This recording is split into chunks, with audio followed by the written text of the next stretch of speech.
Le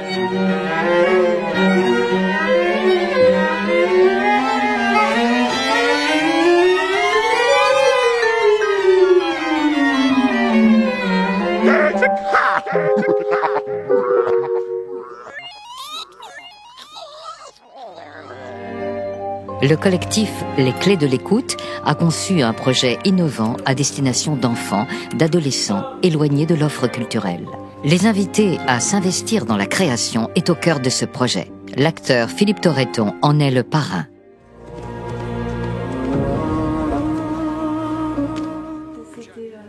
Géraldine Aliberti, compositrice, associée aux éditions Gallimard, orchestre ce collectif Les Clés de l'écoute.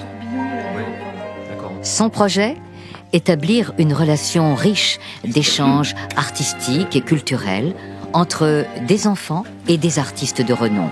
Les Clés de l'écoute sollicitent l'esprit critique des enfants, favorisent la diversité, la connaissance de l'autre, privilégient la mixité d'âge, sociale et culturelle, ouvrant ainsi le regard et l'écoute des enfants vers la création et le monde professionnel, créant une synergie commune entre des individus issus de milieux différents.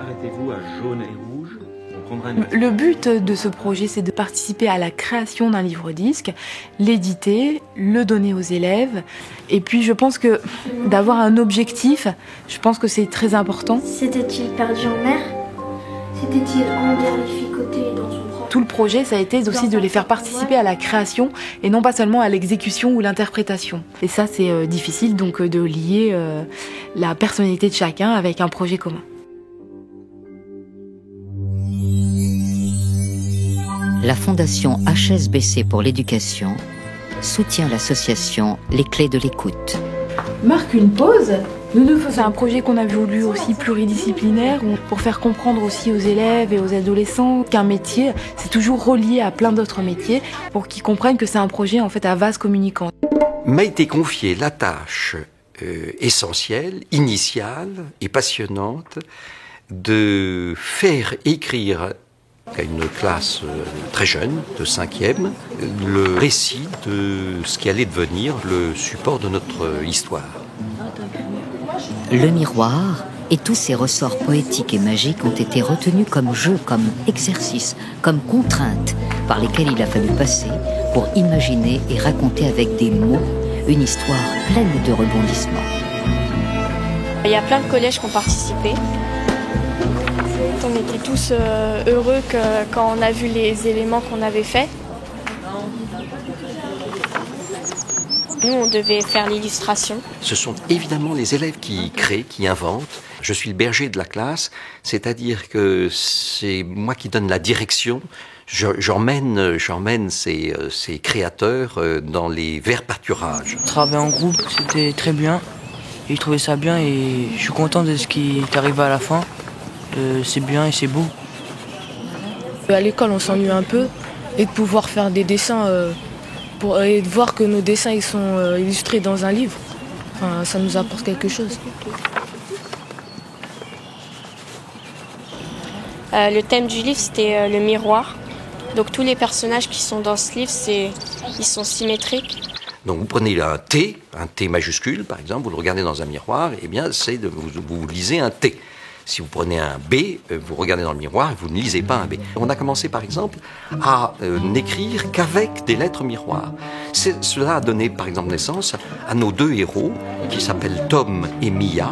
Et comme par un jeu de magie, si vous voulez, il se trouve que Tom est une anagramme de mots, M-O-T, et que nous avons beaucoup joué sur les mots, que Mia est une anagramme du mot ami, A-M-I, et déjà les premiers textes qui ont émergé avec des lettres miroirs avaient en eux une évidente qualité poétique. Ce sont des élèves qui sont plutôt en difficulté sociale, ça c'est évident, et en difficulté scolaire.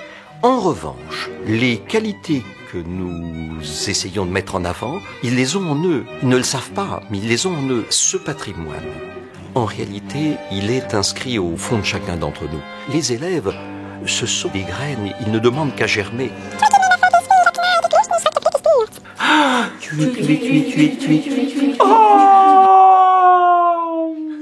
J'interviens dans cette création en tant que comédien, musicien, avec le plaisir du mot, du son, pour accompagner les enfants et les entraîner à donner davantage de sonorité à la lecture.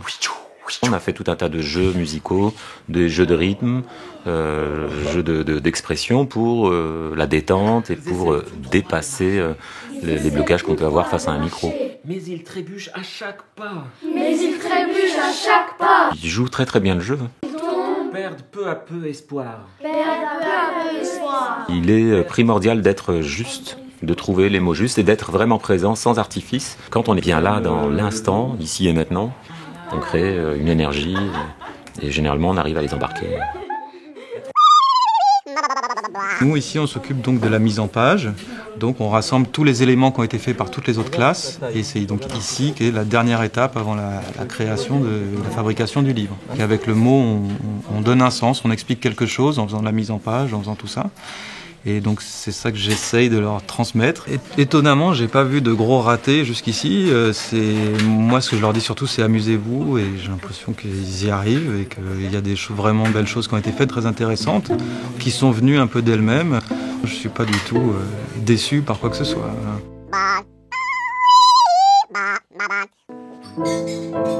Des musiciens et une équipe technique d'enregistrement du son, tous professionnels, ont offert leur talent et leur générosité pour que le livre-disque racontant l'histoire de Tom et Mia puisse voir le jour.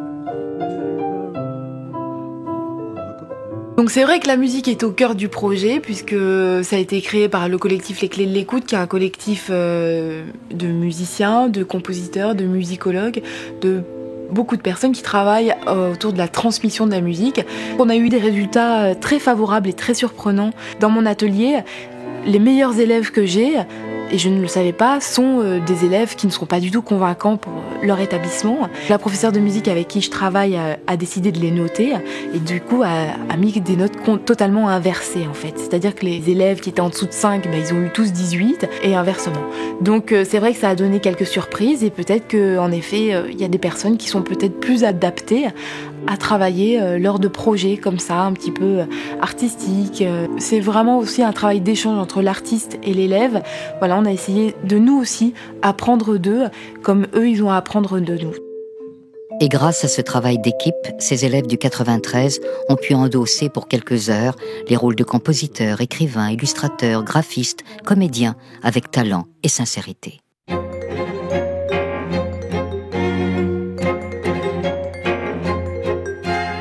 Je suis Mia, l'héroïne de cette histoire, la reine et la beauté de l'amitié. Je suis l'amitié. Mon rôle est de toucher le cœur. Et je viens de percer le cœur de Tom. Des gouttes se font sentir.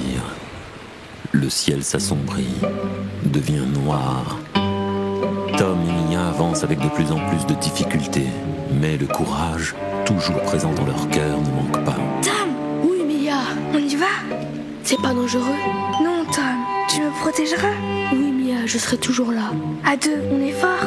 Alors avançons un peu. Non, pas trop. D'accord, Mia. Tom? Oui, Mia. Ça va maintenant? Ça va et toi? Merci, ça va très bien. Tu aimes notre aventure? Oui, et je... Tu quoi? T'aimes.